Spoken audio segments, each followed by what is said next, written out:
And welcome to episode 575 of the Pittsburgh Nerd Podcast. I'm Sean. And I'm Ian, and this is the only podcast that says, Ladies and gentlemen, please, would you bring your attention to me for a feast for your eyes to see an explosion of catastrophe like nothing you've ever seen before? Watch closely as I open this door. Your jaws will be on the floor. After this, you'll be begging for more. oh, nice. Yeah, that's a song by Saliva. Okay. I am not a big Saliva fan, and that song's gimmicky because it's like that's how it starts. Like, ladies and gentlemen, please, would you? I mean, that's like, Yeah. I mean, it's not like a, and then you get the chorus but like, I like it. Right. Like, okay. like that's like one of those like, and I don't know if it's like just because it was like the theme song for a WrestleMania, Right. but like I hear that song and I'm like, yeah, let's go, because it powers up. Like it's like, there's a whole boom thing, and it gets hard, and I'm just like, yeah, Yeah. But I know you're not a wrestling fan, but like WWE used to have like that magic touch where they would take a song and they would like add highlights to it, and like it was like perfect. Right. Like they did it with My Sacrifice by Creed, Yeah. and then later on, like the big one, the one that like everybody like, it's like the greatest wrestling promo of all time. Right. Sabine is giving the sniffins. The greatest wrestling promo of all time is the Limp Bizkit My Life, Right. where it's like The Rock and Stone Cold that lead up to WrestleMania 17, I think it is, Right. at the Astrodome in Houston. And I mean, like, that is like, it's so fucking good. Right. It's like, like, this is just fucking genius how like they sync it up and they make it make sense with the storyline they're telling. Right. You know? Yeah. And you're like, oh shit. So, and that was one of them. Like, that was I can't remember what WrestleMania it was. I know it was the one in Detroit, Okay. but I can't remember which one that was. And but that was like, I was just like, fuck, that hits hard. It does. They did that one time. They did it a few times, but there was a song for WrestleMania 40, or not WrestleMania 40, Super Bowl 40, Okay. that like once it was announced it was the Steelers and the Seahawks, like they started playing this song with like highlights from like both teams, Right. like as a hype, and that shit went hard too. And I was just like, oh fuck, that's good. Yeah. Like, but I couldn't tell you any other song that they did that with, but just like for some reason, like the one for Super Bowl 40 stuck with me because I was like, yeah, I feel that. Nice. And it's not even like a Steeler thing. Like, like, oh, it was a Super Bowl 40, it was the Steelers. Because I couldn't tell you what they did for Super Bowl 43, like what the hype video was. Right. But Super Bowl 40, I remember that song. I can't remember what the name of it was.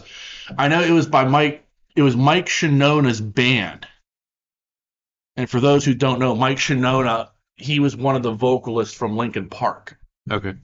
He was like the rapper. Yeah. And so it was like his like side project. Yep, she got you. She's letting you know. And it was like his side project band, and they had a song like it was the hype song for Super Bowl 40, and that shit went hard. And I was like, oh shit, yeah. Boy, your cat's attacking me. I'm just kidding. She's a sweetie until she's not. Yeah, she's on the edge. She is. Like, she honestly is. Like, Sabine is great in the fact that, like, she 100% loves me. Yeah. Like, like, she'll snuggle with me. She will not attack me. But, like, anybody else, like, you push the wrong button, she will lash out. Oh yeah, she does. She's like, you motherfucker. I have killed things. She had. Yeah.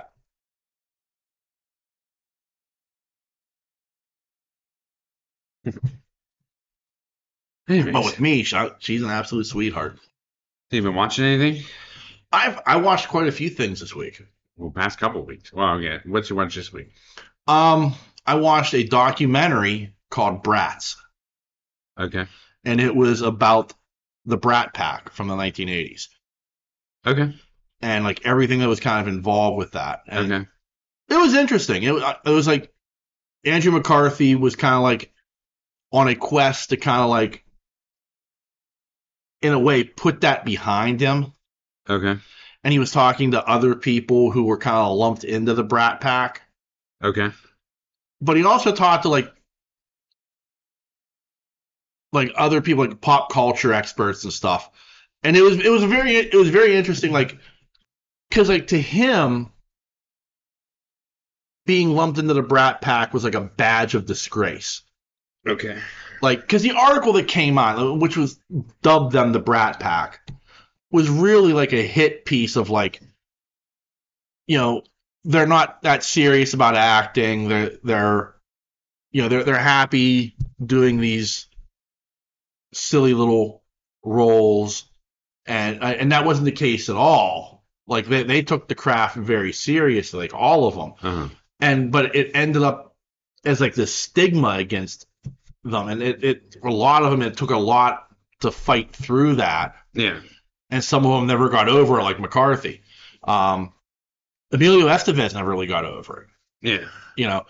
But some people would talk to him. Some people, Judd Nelson wouldn't talk, and Molly Ringwald wouldn't talk.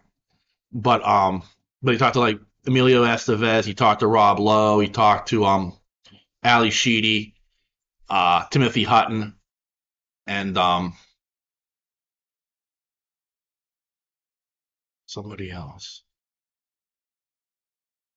Can't remember. But anyway, so like, but it was interesting for me from the standpoint of like, I've always looked at those actors. Demi Moore was the other one. Okay. I've always looked at those actors and actresses as a touchstone of my childhood, and they were in movies that spoke to me, like The Breakfast Club, like St. Elmo's Fire, like all Some Kind of Wonderful, Yeah. like all that type of stuff. Like so to me, like the Brat Pack was like a cool thing. Right. And when one of those actors would show up as a kid, I was like, oh, okay, well they're going to be in a movie I like. Yeah. And 9 times out of 10 they were. But to them,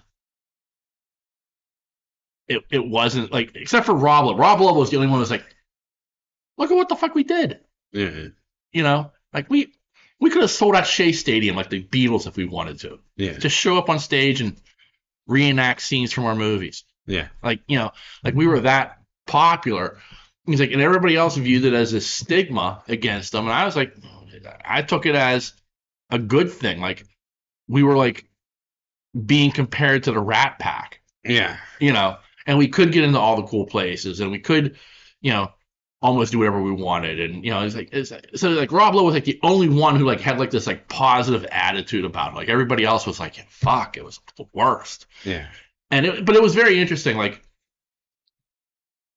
to hear them talk about it, and for the most part look at it as this awful thing that was done to them.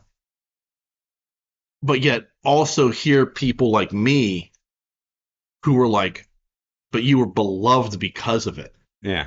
Like, it was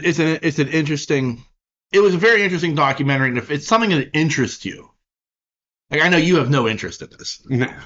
So I would not recommend it to you. But I would recommend it to anybody who enjoyed like those John Hughes movies. Like, it doesn't go down a rabbit hole of the John Hughes movies.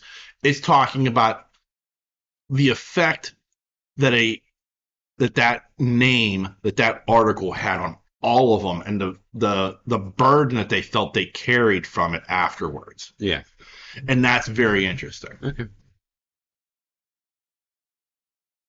So I watched that, and I watched a really bad movie. Okay. It's called Hitman.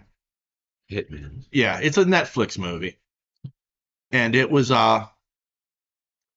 stars Glenn Jacobs.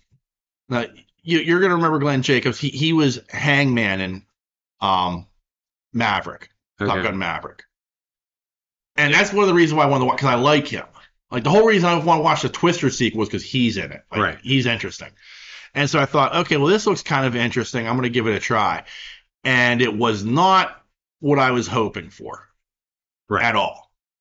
I was actually kind of bummed out. Like, it from the trailers and everything, I felt like it was going to be a comedy, and it wasn't. Like, there are comedic moments, but overall, it's just an odd movie that just it didn't hit with me at all. Really? Yeah. Like, the whole premise is he's like this college professor who's like a professor of psychology and sociology. Mm. And he also works part-time with the police department, like as a technical expert, because he can like build like microphones and bugs and stuff like that. And he works with this specific department that they literally, it's a sting operation for people who want to hire a hitman. Yeah, I watched the beginning of it, but I never finished. Yeah, okay. Yeah. And he ends up being kind of thrust into the situation where he has to pretend he's the hitman. I see. And then that just continues because he's good at it. Yeah, yeah. And then he meets a girl who wants him to have her husband killed. And instead of performing the sting, he talks her out of it. Okay. Because she's hot. Okay.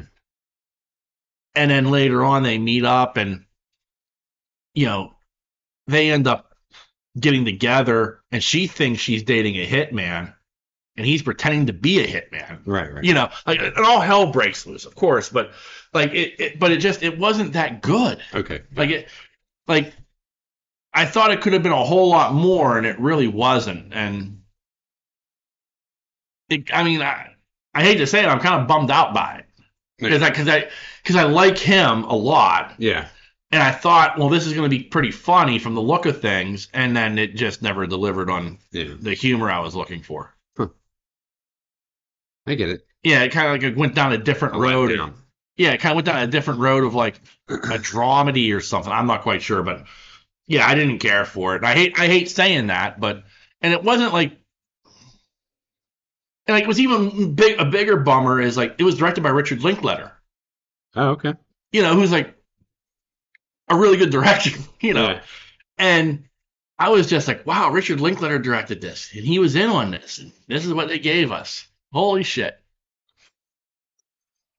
Well, I watched a movie. Okay. I have to pull it up because we couldn't decide what we wanted to watch. So I put this on, and this had to be like one of the fucking strangest movies I've ever watched in my life. Right. No, really. And I've watched some fucking weird ass shit. Right. Shit, I just had it. I need a new phone. I do. Someone's been trying to give me an Apple phone, and I'm like, I don't think I can do it. Just because. When we discussed it, you're just used to that operating system. Yeah, man. There's weird things about the iPhone that I don't like. The Killing of the Sacred Deer. Okay. 2017. Okay. It has Colin Farrell in it. Yeah. Barry Keoghan, Nicole Kidman. Alicia Silverstone made an appearance in this movie. Yeah. And she was actually really good. Yeah. Like, I was shocked. But it's so hard to describe this movie. And, like, at first I was hating it, right? Yeah. And And I couldn't figure it out till about a third of the way in, maybe, or a quarter of the way in, that everybody's supposed to be talking monotone. Right? Wow. Okay. No, really. Yeah. Like everybody talks like this, and da da da da, Yeah. and this, that, and the other, and da da da da. And Yeah. how are you today, sir? Like, it's supposed to be that way. Right. Do you know what I mean? Yeah. And once I got past that, I was okay. Yeah. And then I started picking apart the acting. I was like, man, this acting's horrible. But then I was like, it's supposed to be monotone. It's because the direction that this director went. Right. And I understand that, right? Colin Farrell's accent is there. It's present. It wasn't trying to hide it. Right. But then you have this kid who's supposed to be American, and he's walking down the street with Colin Farrell, and then he says something like, and all the things. And I'm like, and I know this kid's an Irish actor. Right. The kid in it. Yeah. And I'm like, why is his Irish accent coming out, and he's supposed to be American? Right. Colin Farrell I can get away with. Right. Nicole Kidman was playing straight up American. Like, yeah. No doubt about it. Yeah. You know, and her Australian accent's thick when it's, yeah. You know. Yeah, when she lets it fly. Yeah, but the movie just kept getting stranger and stranger. It was like an artistic movie, and it was supposed to be horror suspense, and that's why I watched it. Not horror, but suspense thriller. Yeah. And I still couldn't really understand. It was like a complete breakdown of this family and this kid. Colin Farrell played as a doctor, and that he was drinking during surgery one time, and killed this kid's dad, supposedly accidentally, or whatever. And it just went down this strange fucking rabbit hole that I just had a weird time with, right? And the kids were, all of a sudden the kids were becoming paralyzed, and he was the new introduction factor. It was also about psychological stuff. Right. And just things that would happen. Like, even the sex scenes were weird. Yeah. Like, Nicole Kidman came to bed with Colin Farrell, and she looked at him. I'm serious. Yeah. In this movie. And she strips, lays down in bed, and he goes, general anesthesia. And she lays there like she's under general anesthesia. Yeah, well, that's like out, like he has to move her legs and stuff. Yeah. And before he did that, he's like stroking himself in the chair. Wow. Yeah. Yeah, it's so weird. Not like out, but I mean like through his pants. Right. He knew what he was doing. I'm like, this is the weirdest shit that I've ever seen in my life. Right? Yeah. And that was one part. And another part, like, as the craziness goes on, right, they figure that it's the kid. And she's trying to get to the root of why this kid is after her family. Yeah. And so she went to the anesthesiologist and said, his best friend. Right. And says, what is going on? Was he drinking? And it's like, I don't know if I can tell you that information. This, that, and the other, and blah, blah, blah. I'm like, okay. And like, she goes, but if you want to know that information, we can go somewhere and talk about it. It's like, you mean like a couple years ago when you tried? And he was like, yeah. All of a sudden, the scene flashes and she's jerking him off in a parking lot. I'm like, what? Yeah. And like, she's doing this. Yeah. And he's, telling his soul. Wow. Yeah, it's fucking crazy. Yeah. And like, it is nuts. And so, I'll confess my sins for a handy. Exactly. And like, it was like, Yeah. It wasn't just like, they didn't show it. Yeah. And they show the guy's head back. Yeah, but he's talking. But you understand what's going on. You see like the hand. Oh, for sure. Yeah, for sure. Yeah. Like in her face, like struggling. Yeah. I'm like, what is happening with this film? Yeah. And, the total meltdown of everything. And they're still monotone throughout all this. Yeah. And there's kids crawling around on their bellies because they don't have any legs. They can't work their leg. It's wild, dude. Yeah. And, it's crazy pants. And It is just absolutely crazy. Sounds Anyway, so the whole breakdown, and by the end, Colin Farrell has this kid tied up with duct tape in the basement, and he shoots him, and then doesn't shoot him, but he goes upstairs, and like the three family members are sitting and blindfolded, and I ended up turning it off because it was almost over, and I was like, I walked out of the room because it was just so completely stupid. But one was sitting on the couch, one was sitting on a chair, and one was sitting on the chair. They were all blindfolded. Yeah. And he blindfolds himself and takes out like a rifle, right? And starts doing this duck, duck, goose thing. Yeah. He's spinning blindly and shooting. Yeah. And then he ends up shooting his son. Wow. Yeah. And then I was just done. I was like, couldn't do it anymore. I couldn't. I just. It was crazy, man. It was one of the craziest films I've ever seen. That, and I watched The Terrifier. That's about it. Yeah. Well, I also watched season 3 of Shorsy. It's an offshoot from Letterkenny. Okay. Like in Letterkenny, like they have the hockey team. Right. And Shorsy was like the unseen jagoff. Like he was the one who like tell your mother to stop calling me, or like it was like he was like always like riding the other hockey team, like these, especially these two other hockey team guys who were like, he was always like, railing their mothers and stuff. Well, eventually he leaves Letterkenny and they do a spin-off show with him. Right. And he's a hockey player and he's playing, senior hockey, like semi-pro hockey, essentially. All right. And in Sudbury, Ontario, Canada, Okay. and like, and it's his. It's a comedy because I mean it's funny as fuck, but at the same time, like it's like his journey, and like the third season was like him realizing he's at the end of his career. Okay. Like he's getting the shit kicked out of him.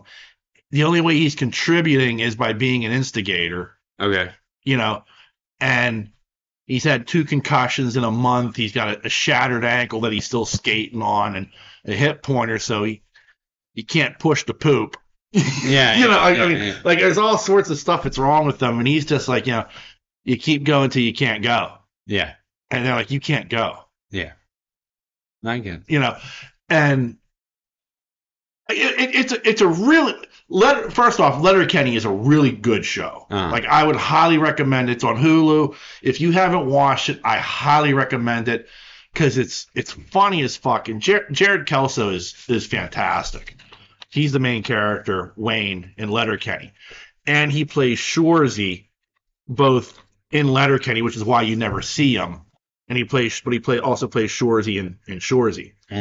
But it's like a really, really good show. And the third season was fantastic. That's cool. Yeah. And where it leaves off is very interesting.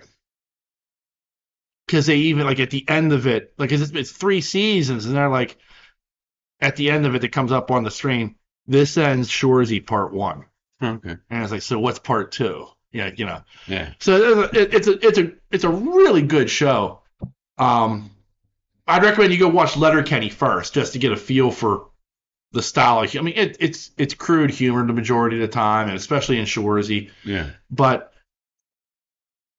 to me, it's really fucking funny, and it tells a really good story about, like, especially in Letterkenny, like,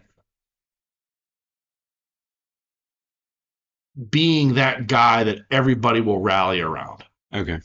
And he kind of takes that same theme over to Shorsy, but he does it in a completely different way because it's like, Shorsy's the captain of the team. He puts the team together.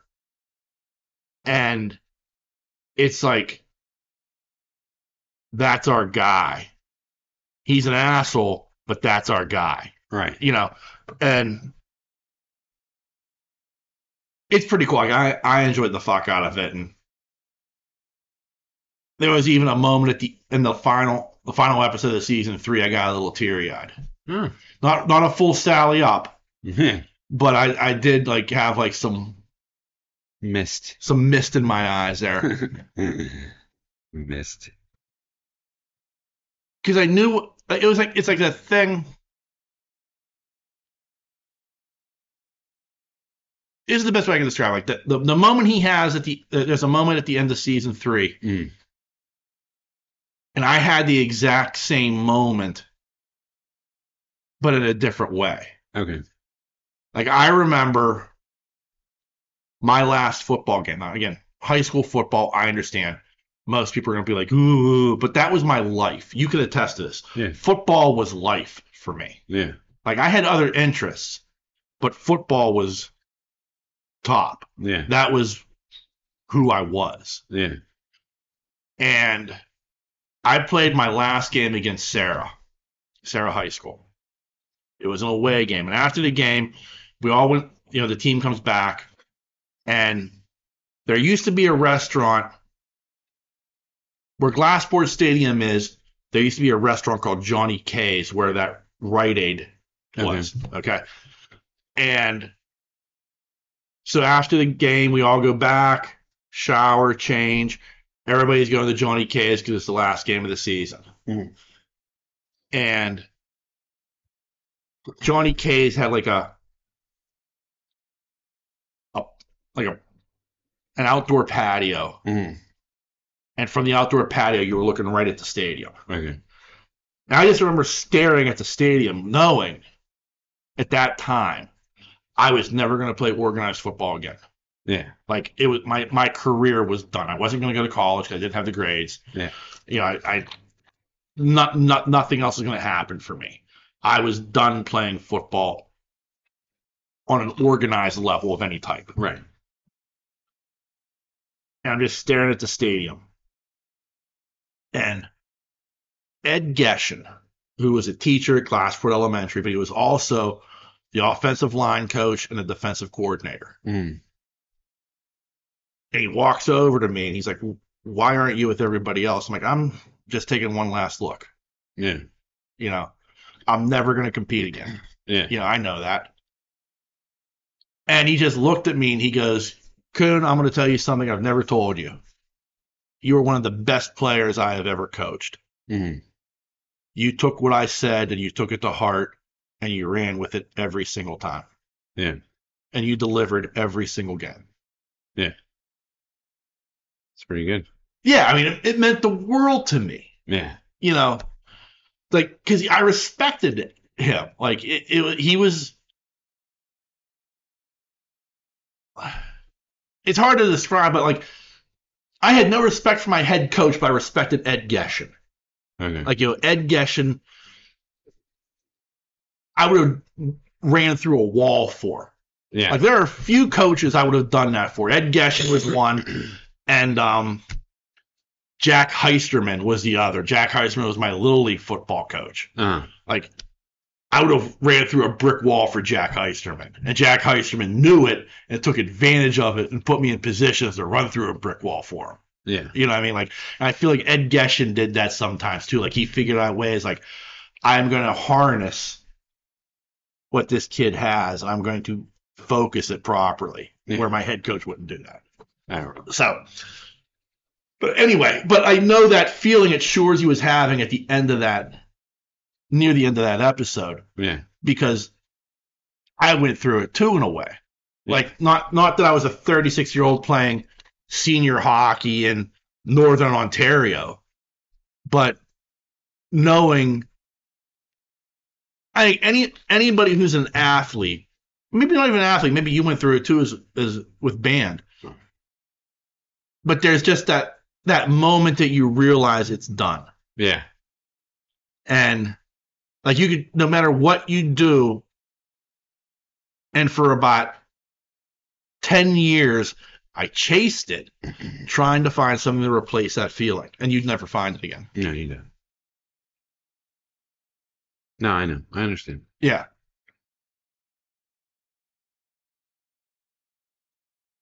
I think that with me, with band, it was different. Yeah. Because I think with band, for me, it was, and I know band, but at the same time, we were a high level competing band. Right. We weren't a, Look, we weren't like a festival band, and we didn't Right. go to these poor ass festivals, and you know what I mean? Right. We competed, and we were in a high level competition Right. area, and at the time, it was big. And so the competition factor is what drove me, right? To be the best that I can possibly be on the field. Right. If I would have played football, I probably would have had that same desire because Right. I'm highly competitive. Right. No matter what I do. It can be fucking Scrabble. Yeah. Or it can be darts. Right. Or it can be pool or tennis or whatever. Right. Whatever I'm playing. Pick up football. Not now, of course, but when I was younger. Right. So no matter what I'm doing, cards. Yeah. Highly competitive person. Highly competitive. Video Right. games. And so, you know, when that ended, when the competition factor ended, I looked for a lot of things in those years. Yeah. I played semi-pro darts. I Yeah. played a lot of pool. Yeah. I was trying to find that feeling again of competition factor. Right. And like you just never find it. I mean, you know what I mean? Which led to bad things for darts because I was Right. drinking all the time. But I don't know. You just there's a feeling of being competitive, and like you're always looking for that rush. I guess It's not for me. It wasn't even the competitiveness of it. it was for me. It was the adrenaline. Yeah. Like, there's a moment, and you go out on the field before a game and you warm up, and you come off the field and you're back in the locker room, and that's when the coach gives the pregame speech. And back then, I don't know if they still do it now, but back then, you took a knee and you said the Lord's Prayer. Yeah. Before every game. Yeah. And for me, that was the switch. Like, all during, like, the lead up, like, getting dressed, going outside and warming up, I was calm.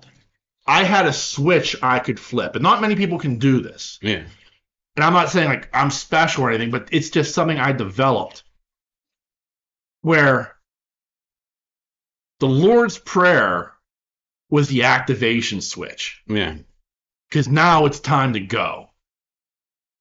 And you said the Lord's Prayer, you got up, you went out onto the field, especially for a home game. Yeah, we walked down this long, dark tunnel Yeah. to the other side of the field, and you'd come out, and then you'd go out and you go to the goal post, and then you'd run through the band. Like the band would be lined up like 30 yards. And like that rush of adrenaline I got right at that moment is something that there's nothing that replicates it. Like, I've been inside a burning building. Okay. And that did not have the same feeling, come close to the same feeling I got from playing football. Right. You know, it's an adrenaline rush. Do not get me wrong. Right. But it didn't feel anywhere close to the same as that moment of saying the Lord's Prayer and getting up to go and move somebody to a spot against their will. Yeah. You know what I mean? Like, my adrenaline rush, like that wasn't from high school. My adrenaline rush, my first taste of adrenaline rush was when I Probably because I didn't play organized sports, but except for tennis, but Yeah. um, yeah. But I think my first adrenaline rush was cooking Yeah. and being online, and you're doing $1,500 hours at a restaurant, Right. and you're running the wheel and you're just ripping chicks. Right. You know, feels like 30 minutes, but three and a half hours passed. Yeah. You know what I mean? You're full of adrenaline because you're just ripping. This is in the days of ripping checks before automation, but Yeah. you know what I'm talking about. Right. You just rip the check, put it in the window, Yeah. getting food out as fast as you possibly can. Yeah. You know what I mean? And it was like that. You knew it was coming, and the adrenaline hit when the ticker started going off. Yeah. And you look behind you, and you have a stretch of tickets like this, and you're hanging all your tickets. Yeah. Right? That adrenaline rush of just beating it down. It was almost like a competition. Yeah. That's where that came in. Right. To get those tickets down. And it was a hit. It was a rush for me. Right. But then I went and I do what I do now in surgery. Right. I found that rush again. Yeah. In certain situations. Right. You know what I'm saying? Right. Like something's coming in. So it's that same rush, even more so. Right. Because you have to be, and you can attest to this, you have to be on your game. You have to know what you got to do and what you need to do. Right. You know what I mean? And there's this build up. It's almost like excited energy. You can't control it. Right. You know? So I would have had that same rush if I played football. Right. I should have played football. Right. But I didn't. So but I get what you're saying. Yeah. Like, I mean, I chased it in a lot of things competitively. Like, I played softball, which, Yeah. I mean, I love softball, Uh-huh. but it didn't come close. I think the thing is, I still dream about playing football. Okay. Like once or twice a year, I have a reoccurring dream. Uh-huh. And it's the same thing. It's raining. It's a home game. Yeah. I'm walking to the line of scrimmage. I put I can hear the quarterback calling the signal. I put my hand in the dirt. I can feel the mud in the grass between my fingers. I can feel the tape on my wrists and my hand. I can feel the water dripping down off my face mask. Mm. I'm looking across and it's, as Mike Tomlin says, a nameless gray face across from me. I don't see like team colors or anything. It's just a gray. And the ball gets snapped, and right before impact, I wake up. Oh, really? Every fucking time. You like the impact side of it. There was something to it because like one of my favorite memories of all time. My junior year, the first year I'm starting for high school. I started all through Little League football and junior high football, and my sophomore year, I sat for a year. Like I was a backup, which I was not used to. Yeah.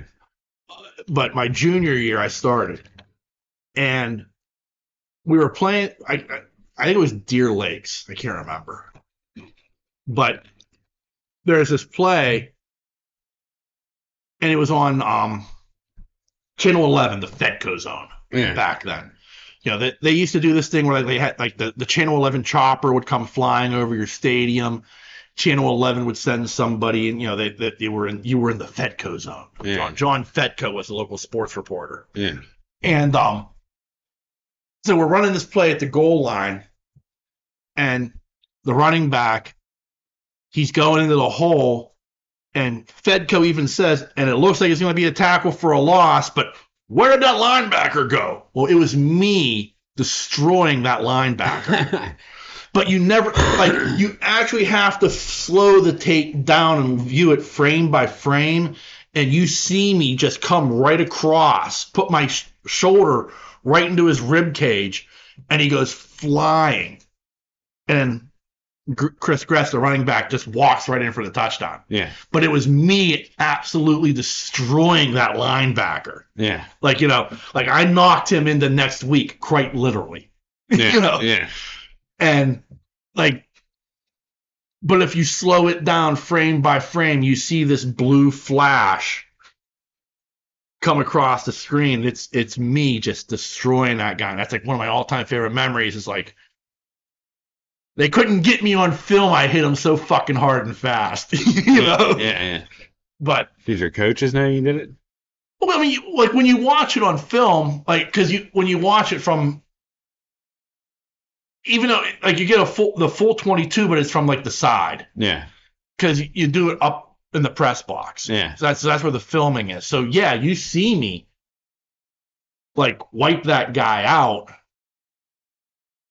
but the credit goes to the running back. Like there was no like that was a hell of a hit or no. There were a couple of people who were like, you fucking destroyed that guy, But my sophomore year we were better. We should have been in the playoffs. We barely missed the playoffs that year. But it was like the second game of the season. I can't remember who we were playing. We were destroying them. And so much so that in the fourth quarter I'm playing. Yeah. And they ran this bootleg and I'm playing defense and the quarterback's running out towards the sidelines. And just before, like right as he threw the ball, I caught him. And like it was like one of those hits like you see in like a movie. I knocked him into the band. Really? Yeah. It was like one of those hits like because he ran to the sideline and he was running towards the sideline, away from Glassboard Stadium, away from the bleachers towards where the band sat. Yeah. And it was down around the 25-yard line. Mm. And so it's right there where the band bleachers were. Mm. And he runs to the sideline and he stops and he throws his hand was like at his ear. So the ball's getting released and that's when I hit him and I knocked him into the fucking band. Like through the air. It wasn't like he hit and rolled. Like I knocked him into the fucking band. Yeah.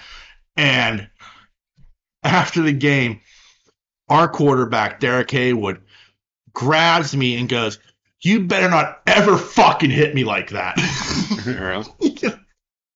But like again, like he was a guy like I grew up with who knew like in Little League and in junior high what I was capable of. And so like it was like this one instance where like I could unload on somebody. And I did, and it was just like a holy shit moment. Goodness, Sabine Wren. So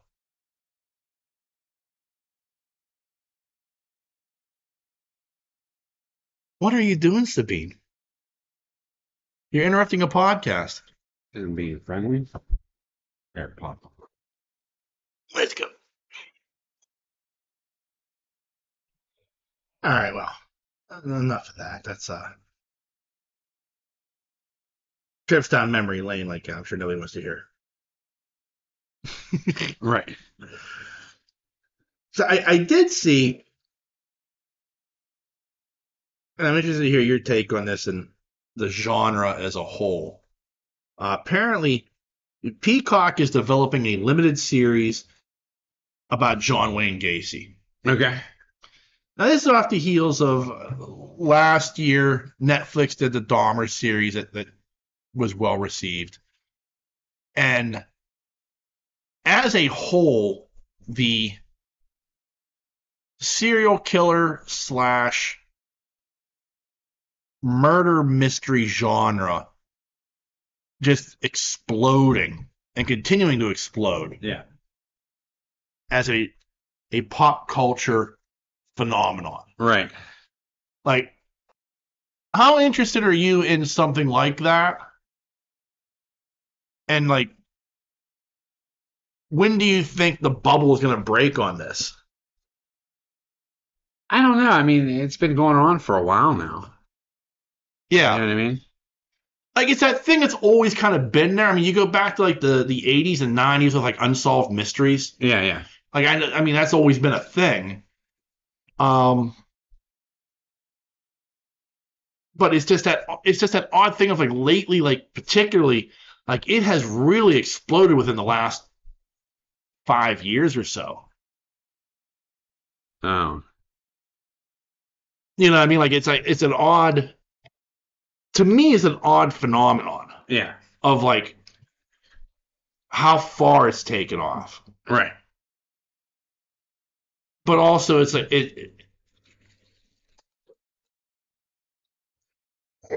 jeez. Sabine, you're a menace.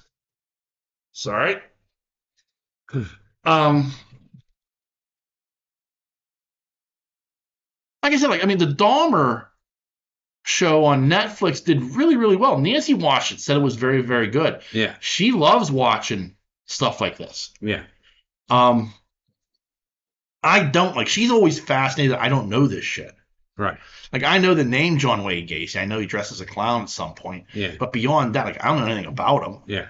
because I've never done the research. Don't care to. Right. Like Dahmer was kind of the same thing. It was like when all that came out, I'm like, oh, he ate people. Okay, whatever. Well, I mean, there's more to it than that. Right. Right. But like I just never cared, and with any of them, like Ted Bundy, same thing. Like I knew the name, I knew he was a serial killer, but beyond that, I never had any interest in stuff like that. But like it seems like it's something that grips this nation,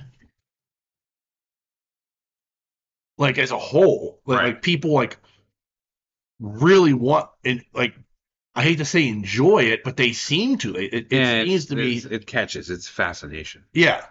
Right. And like to me, it's like very morbid. Yeah, it is. My family likes that kind of stuff. Yeah. And I mean, I'm not judging anybody for it, but No. at the same time, there is like, because it's one thing to be like, wow, that's interesting how, like, how the human psyche can do that. Right. But at the same time, like the level of fascination has gone past that to like mainstream. Yeah. Yeah. No, I know. It's interesting. I mean, Dahmer kind of opened stuff up again. I think the fascination's always been there, but it kind of put it forefront again. So kind of going through the cycle again. But also though, like podcasts. Like there is a massive genre of podcasts that are devoted to like murder mysteries and like these amateur detectives, right? Like working the case for like several episodes or something. And it to like that's what I think. Like, I mean, it started off with I guess Serial, which was NPR. They did a podcast where it was like 10 or 12 episodes about one specific case. Right. Like it was like extraordinarily well researched, and they like this is all the evidence. This is it. Like, but like that was like the first like podcast like that, and then that genre just exploded. Right. Yeah. Like nothing you'd ever seen before. To the point that it like these murder mystery documentaries and stuff have like popped up, and like they dominate streaming ratings. Right. And it's if you look at like podcasting, like some of the top podcasts are these murder mystery serial killer podcasts. Right. And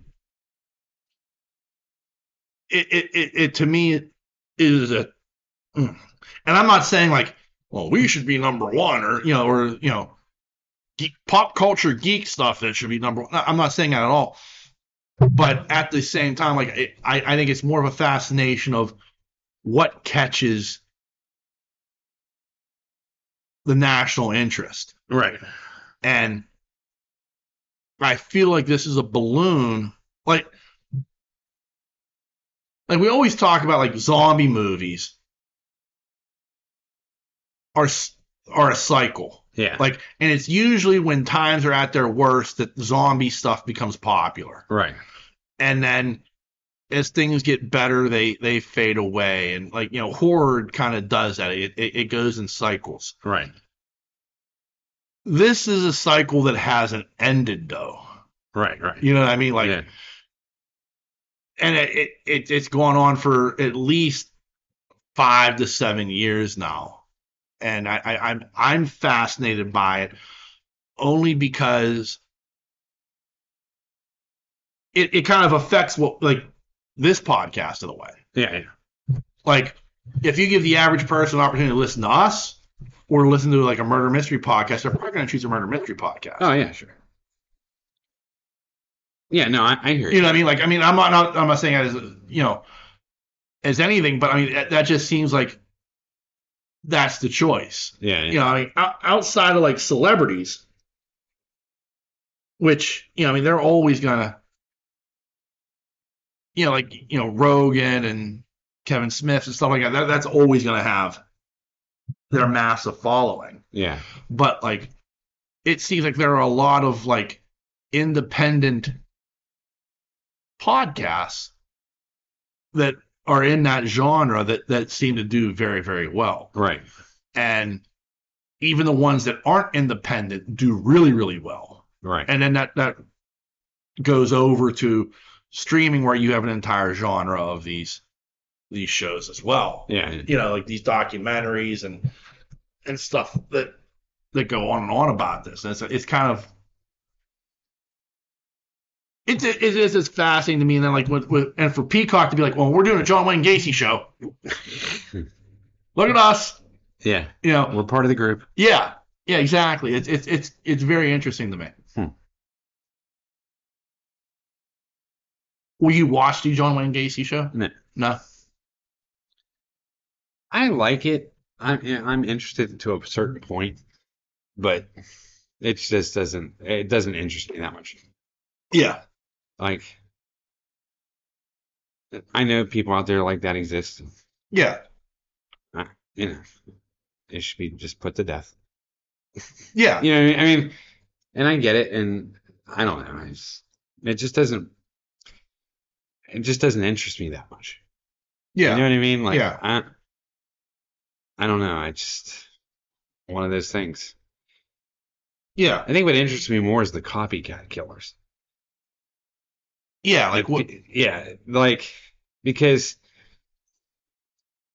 I don't know. I think copycat stuff that interests me more than the actual killer itself. Because what psychological process do you go through as a copycat killer? Right. Do you know what I mean? Yeah. Like, what's the drive? It's a different drive than right the killer had. Right. You know what I'm saying? Yeah. Like, which is even more morbid. But I never, like I said, I never really got into it. And I probably should have, because like the Zodiac killer in California. Yeah. Mom was out there. Mom lived in Oaks when all that shit was going on around her. Yeah. You know what I mean? Interestingly enough. Yeah. So I don't know. I should have gotten into it then, but I just never did. I think it was the Zodiac killer. Pretty sure. Yeah. California. Yeah. Outside of San Francisco. San Francisco, yeah. Yeah, because that's where they lived. Yeah. In that plan. Yeah. Not that plan, but the area. Yeah, that area, yeah. Yeah. But yeah, I never really got on. Yeah, no, I mean, I don't know if it was like for me, like I don't know if it was just like I was interested in other things. Yeah, I never really got into it. Like even the Manson murders, I never really got into that either. No. It just, I mean, I don't know. I never read Helter Skelter. Yeah, I mean, like a lot of people went down that hole and they never left. They just stay there and they watch all these. And sometimes it's just the same documentary just told a different way. Yeah. You know what I mean? Like, okay, we're doing this again. I mean, I can't even tell you how many John Wayne Gacy shows there have been over the years, or Ted Bundy shows. Right. You know what I mean? I'm oversaturated with it, and I just get sick of it. Yeah, it becomes that thing of like, you can only tell the same story so many times. Right. And like, it's like somebody announced they're doing a Ric Flair documentary. I'm like, well, I've already watched 4 different Ric Flair documentaries. What more can you give me about Ric Flair that I don't already know? Right. So it's stuff like that you're like, how many times can you go back to this well? Because I feel like we've basically run it dry. There's no new information at this point. Right. So, but yet that's the stuff it sells. Like, you're right. Like, right. I mean, murder mystery, serial killer documentaries or TV shows are like, it's a booming business, and it's fascinating to me. Like, why? Because it's something morbid that we as a country or we as a species find very interesting. Yeah, and I don't know why I don't. Yeah. Like, it's so popular. Do you know what I mean? Why do I not find it interesting? I don't know. I don't want to crawl in the mind of a serial killer. No. I have no desire to either. There's nothing about my soul that says I need to crawl in the mind of the serial killer. Right. That makes sense? Yeah. Like, I don't care what his motives are. Right. I don't care how he thinks. I don't, Yeah. Like, Dexter was really big. Yeah. Dexter was huge. That was a big serial killer show. Huge. Oh, yeah. Never got into it. No. I understood it, Yeah. but I just couldn't bring myself to get into something like that. So it's just not in me for some reason. No. And Dexter should have, if it was in me at all, Dexter should have kicked that off. Right. Because that goes in deep into the mind of a serial killer, as in a show. Yeah. You know what I mean? So I don't know. The only thing that was really interesting about that was the fact that, like, his dad was a cop, saw early on that he had those tendencies, and tried to steer him in a way for good. Yeah, in a sense. Yeah. Yeah, like, and that part of it is interesting. That part of it is interesting. Dexter was interesting to certain aspects. I just didn't really get all in. I wasn't invested like Game of Thrones, or I was invested like shows or this Star Trek Discovery, or you know what I mean, Lost in Space. I didn't get invested in that series just because I didn't really enjoy it that much. Yeah. I just I'm and it's the genre that I I'm in the same boat. Yeah. Like it didn't intrigue me at all. Like the concept is I still understand the concept of being interesting. Yeah. But it still doesn't pull me in. Right. But to people that are into that stuff, they could see where it would pique their interest. It just never piqued mine. Right. Especially a guy in a fucking clown costume. Yeah. Yeah. Yuck. Yuck indeed. Yeah. It's terrifying. It is. Right. As you just sat there and said you watched Terrifier. I did. Which is a guy in a clown costume. Yeah, but it's kind of funny to a certain extent. Yeah. It's a little bit different. I get that, but still. It's still terrifying. Yeah. He is terrifying. Yeah. Yeah. But I watched yeah, that is terrifying. That just threw me. Thinking about that. But yeah, Gacy was. Well, that also too. I mean, like, we have such trust, right? Yeah. In Americana that why do you let your children go up to the ice cream man? Without a parent. Right. I mean, I get it. Well, I mean, do people do that now? Yeah. Do that? Yeah, okay. Kids just run to the ice cream man. Yeah. I mean, I can remember the ice cream man, Chuck's Ice Cream. Yeah. When I was little, and that dude was. Yeah. You know what I mean? Yeah, he knows what was going on in that truck. Yeah. Yeah. No, Chuck's Ice Cream truck's in the alley. Yeah. You know what I mean? Why is the ice cream man in the alley? Can I get a push-up? There you go, kid. Yeah. Here's 50 cents. I got some special ones in the back. Yuck. Let me open the door. Yuck. It is yuck. Yeah. I'm not saying that, but I'm just saying like we're Which, so by, trusting in. which, by the way, kids, was a real thing. We were eating orange sherbet out of toilet paper rolls. And we were. We were, and they were delicious. They were. But yeah. Well, they capitalize on it too. Smirnoff makes that red, white, and blue now. Yeah, Did you see that? yeah, It tastes just like a bomb pop. yeah. Yeah. Just like a bomb pop. I mean, Like it's uncanny yeah, how much it tastes like a fucking bomb. right. But like that's, I mean, alcohol has been doing that for years. No, I know. You know. But I mean, like, But yeah, it's uncanny how much this tastes like a bomb pop. yeah. Like you taste like you're drinking a bomb pop. They worked really hard to get that recipe. Oh, it's perfect. Yeah. Yeah, it's crazy. There may be a lawsuit there. You can't even taste the alcohol. Yeah. It tastes like a melted bomb pop. Yeah. It's insanity. But oh yeah. They make something out of dreamsicles too. Yeah. I mean, I remember back in the day firing down Dr. Peppers. Oh. That almost made me throw up.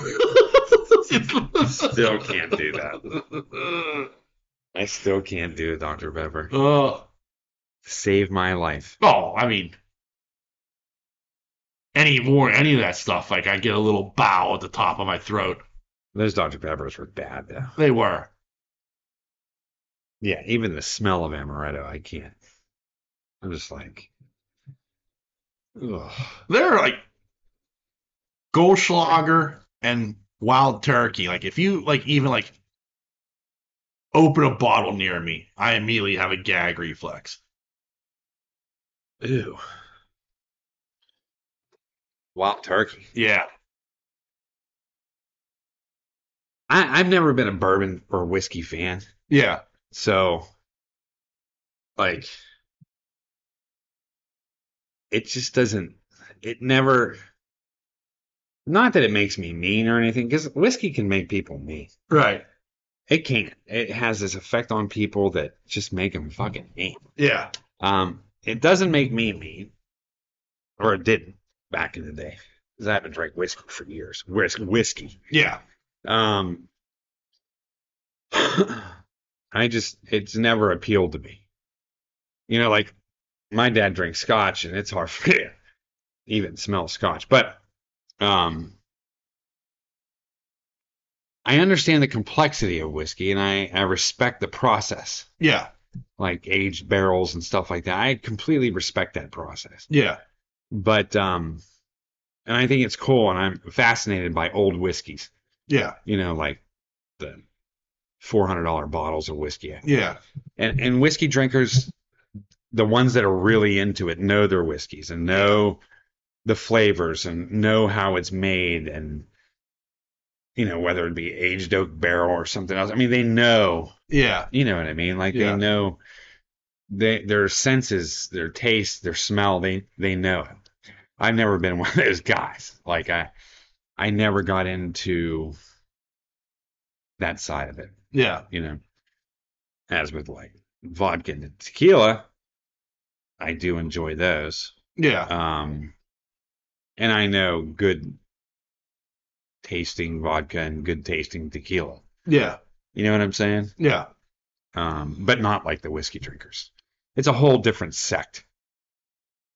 Yeah. Like there's a lot of those whiskey drinkers are big into cigars too. They know this. Oh yeah.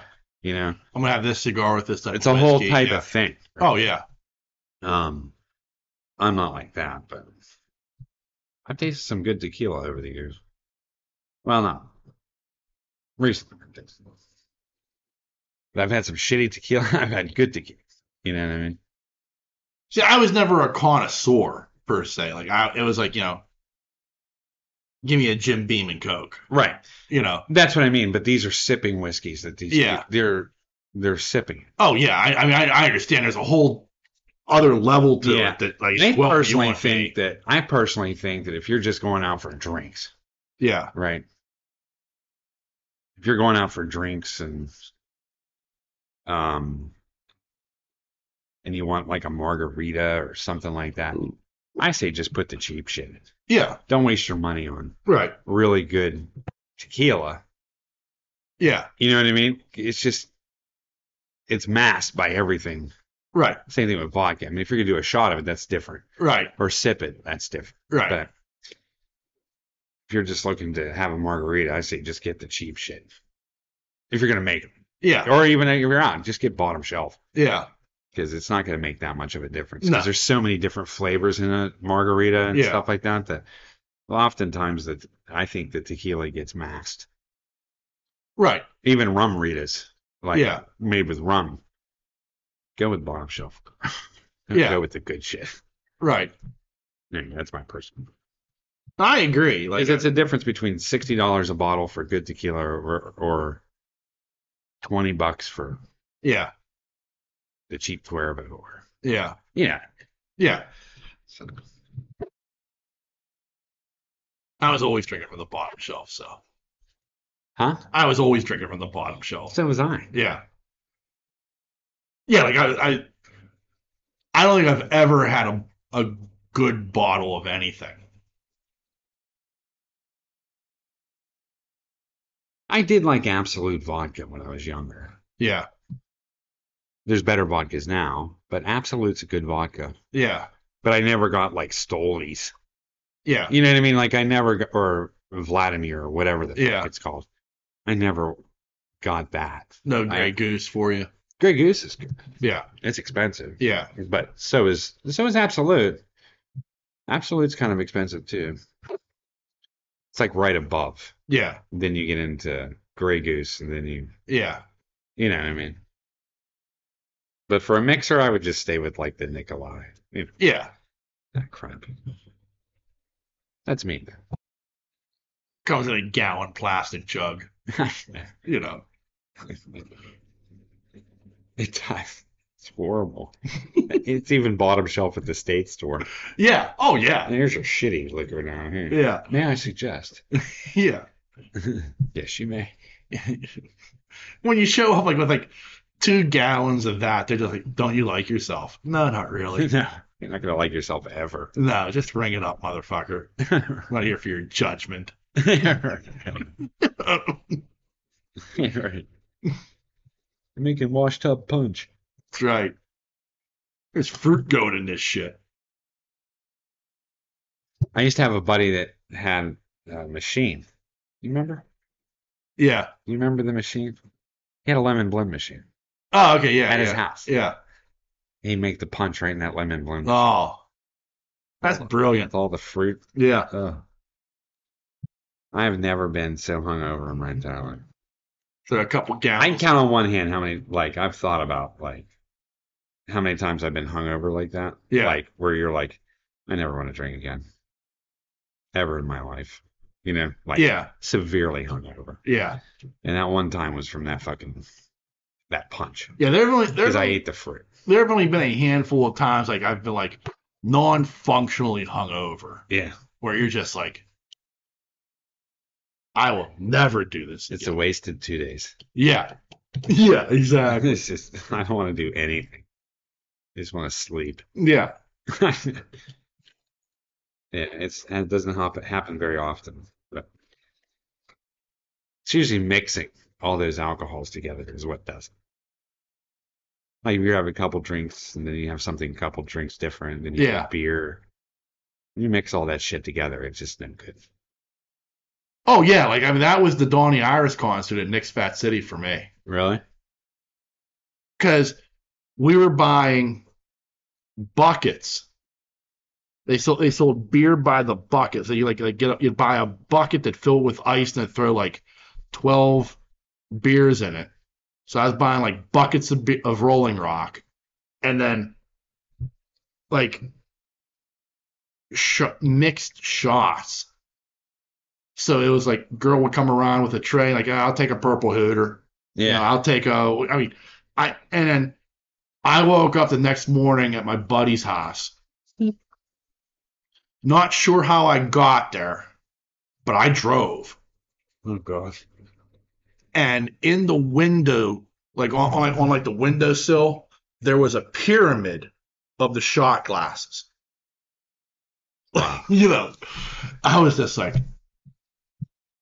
I'm looking at that, trying to remember how, and he lived in Colder. So I drove from the south side to Colder. And I just remember thinking to myself, I might have a problem. You know? Right. That was kind of like the start of like, I might need to slow down. Yeah. I think we all go through that. Yeah. Anyway. More shit nobody wants to hear about. Right. Nobody wants to hear about this stuff. But one last topic I wanted to kind of touch on. I've been holding on to this. So it was announced a couple weeks ago. Paramount Pictures is merging with Sundance. Okay. Now, one of the things I've kind of talked about has been, Paramount Pictures was up for grabs. Right. And in that would be Paramount Plus. And what would that mean for streaming? Right. Now, Sundance is a partner with Paramount, in so much that like they produce movies that Paramount distributes. Okay. So Sundance has acquired Paramount now. So they'll still be a production company, but they'll also own the distributor. Right. In Paramount. And Sundance has been like, they've put out some of Paramount's bigger movies. Like they're with they hold the rights to the Mission Impossible franchise. I think they did Star Trek movies, the ones with Chris Pine and Zachary Quinto. Okay. Stuff like that.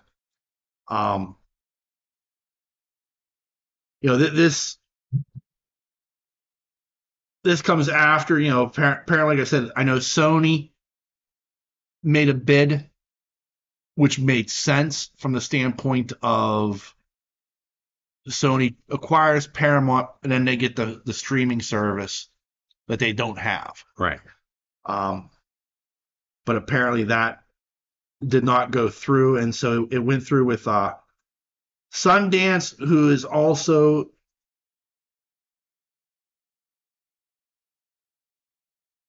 with Redbird.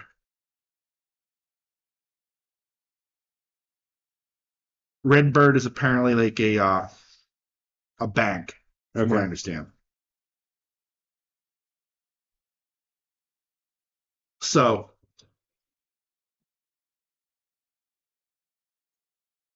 to me, it seems like then if this is the case, if this is Sundance buying Paramount, and I don't know what else comes with that.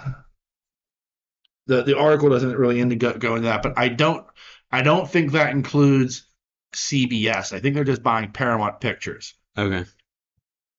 So it makes me wonder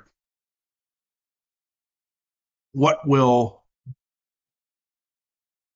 like CBS and Showtime be doing. Are they going to have an agreement to continue Paramount Plus? Or are they going to have to strike out on their own with a whole new service? Right. And how much of that material that is like the exclusive material that's on Paramount Plus does Paramount own? Right. Like, because again, they're in the in business with the guy who does Yellowstone. Right. So like the Mayor of Kingstown, the Sylvester Stallone show, the Tulsa King, like all that stuff. Like, how much of that does Paramount own, or does CBS Viacom own? Right. That I don't know. Huh. Guess we'll find out. I guess so. All right. Anything you would like to add to the proceedings then, sir? No, man, I'm good. Well, remember, there are a number of different ways you can reach out and touch us. You can send us an email, like Thad does each and every week, and that email address is pittsburghnerd@yahoo.com. You can also find us on Facebook and Twitter. Just search Pittsburgh Nerd. We're very, very easy to find. And lastly, as always, we want to we're on a number of podcasting networks. You can find us on the Tangent Bound Network, the Weeby Geeks Network, and the Pod Breed Network. Just give them a Google search and find all the other great podcasts that they have to offer. And now, lastly, as always, we want to thank you, dear listener, for checking us out each and every week. We can't thank you enough for your support. We do. And on that note, the dreamer has awakened. Peace.